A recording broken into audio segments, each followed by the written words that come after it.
Baik, terima kasih. Di sini mengenalkan nama saya Yuri Putra. Di sini saya akan memberikan penyuluhan pada atau memberikan satu presentasi kepada mahasiswa semester pertama terkait tentang temakan tentang hama gitu di mata kuliah dasar perlindungan tanaman. Jadi mungkin dari teman-teman perlu mengenal dulu uh, apa itu hama gitu. Mungkin yang perlu kita tekankan di sini adalah hama itu adalah satu organisme yang mengganggu pada suatu atau merugikan pada suatu tanaman, khususnya pada tanaman kelapa sawit.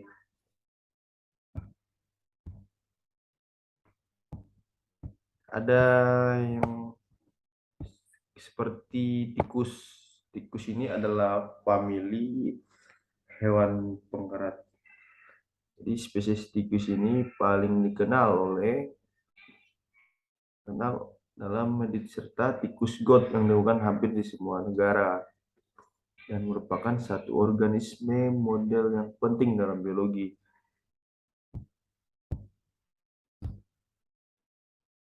Yang perlu kita ketahui dari tikus ini juga terkait morfologinya.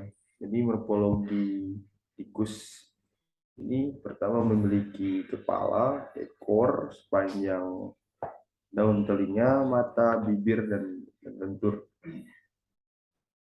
Di sekitar hidung tikus terdapat mises. Badan tikus berukuran sekitar kurang lebih 500 mm.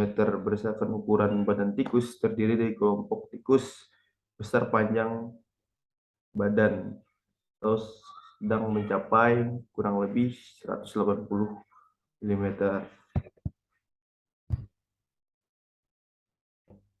Sifat tikus juga yang perlu kita ketahui adalah terkait siklus hidupnya. Jadi tikus merupakan hewan yang berkembang biak secara cepat. Siklus hidup tikus ini terdiri dari periode keguntingan kisaran hingga 19 sampai 25 hari.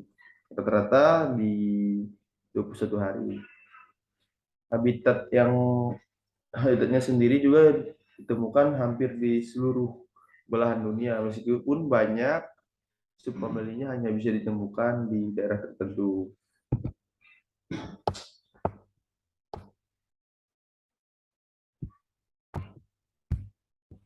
Ini mungkin bisa menjadi gambaran terkait siklus hidup dari tikus ini sendiri.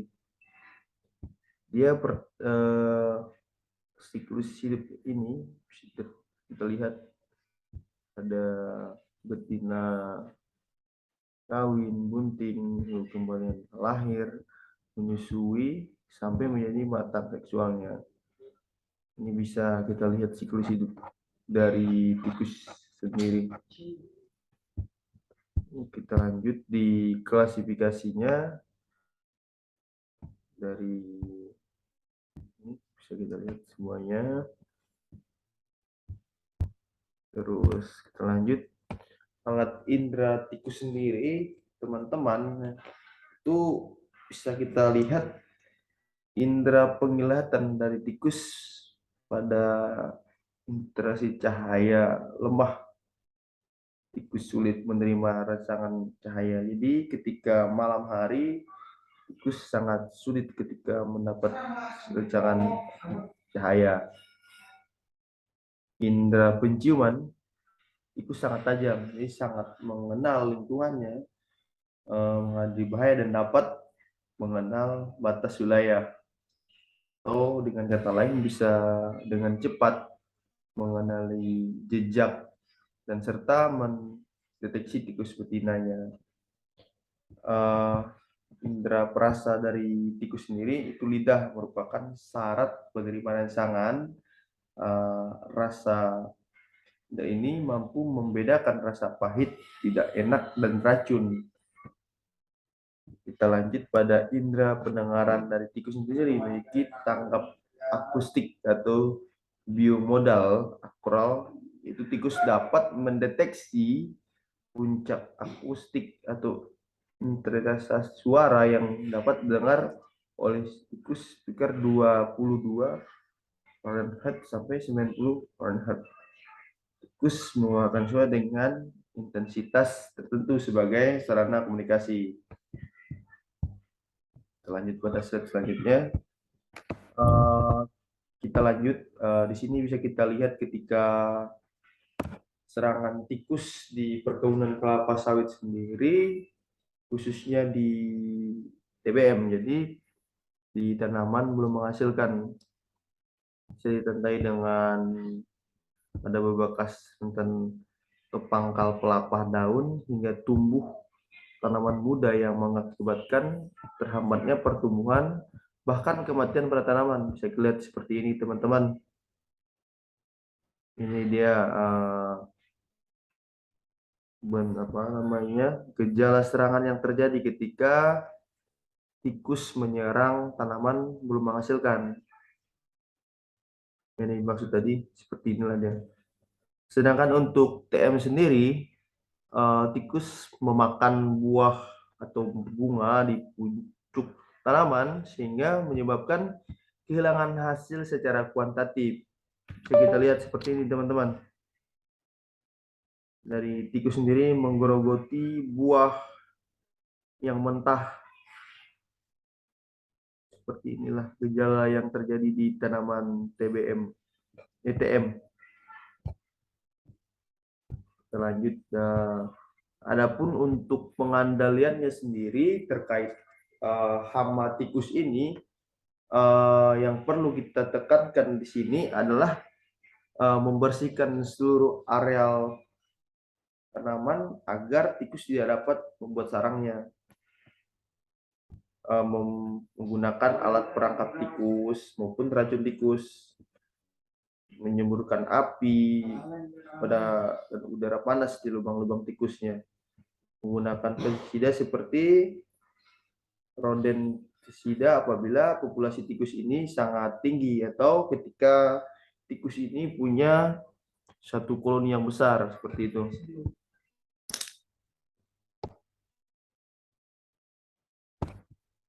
Kita lanjut teman-teman. Jadi adapun hama yang selanjutnya yang saya berikan tentang pemahaman di sini adalah terkait babi hutan juga. Mungkin dari teman-teman tahu terkait hama pengganggu yang ada di perkebunan kelapa sawit, salah satunya adalah babi hutan ini sendiri, atau dengan bahasa lain adalah celeng. Secara umum kita kenal sebagai babi hutan adalah nenek moyang dari babi liar yang menurunkan babi ternak. Lanjut. Jadi morfologi dari babi hutan sendiri berukuran sepanjang total tubuh itu sekitar 120 sampai 220 cm. Berat badan mencapai 150 km.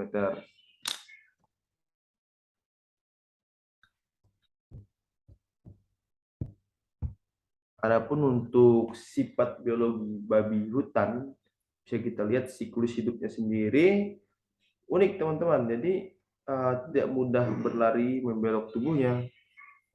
Produksi babi hutan matang kelamin setelah berumur 4 tahun. Adapun habitatnya sendiri untuk babi hutan ini hidup di semak belukar dan hutan, dan juga terdapat dijumpai di lingkungan yang kering di Asia Tenggara. Untuk klasifikasinya bisa kita lihat sendiri dan bisa teman-teman pelajari juga terkait bisa yang ternak.